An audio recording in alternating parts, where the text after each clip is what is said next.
In this video, I'm going to introduce you to this fabulous paper by Jesse Lin and his colleague. This paper is about building agents that can interact with humans by understanding the diverse language types people use and relating them to the visual world.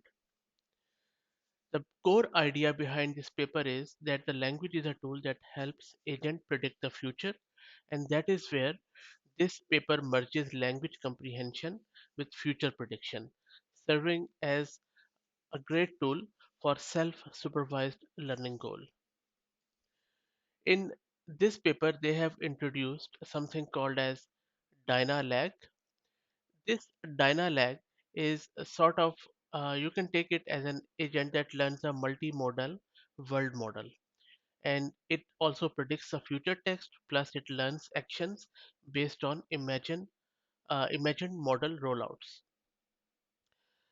Now this they have this TLDR here which you can read through that Dynalang leverages diverse types of language to solve tasks by using language to predict the future. Um, Now another thing is that what exactly separates out this Dynalang from others. There are other agents too, but what Dynalang does is it uses past language to forecast future language, video, and rewards.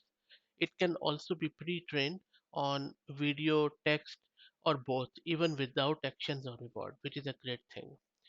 There could be a lot of use cases for this Dynalang, such as it can be used as a language hint in the grid worlds, or it can navigate realistic scans of home and a lot of other things, such as in gaming arena. They haven't released the code yet, but I will drop the link in video's description so that you can keep an eye on it. They also have this paper in here on Arxiv on the Cornell University's website where you can read through, and they might be populating it more. And I would highly suggest you that you read through their website for in-depth detail as how exactly this model works. It's a fabulous read, I can tell you that. So I hope that you liked it. If you have any question, please drop in the link and I'll try to answer that. Thank you very much.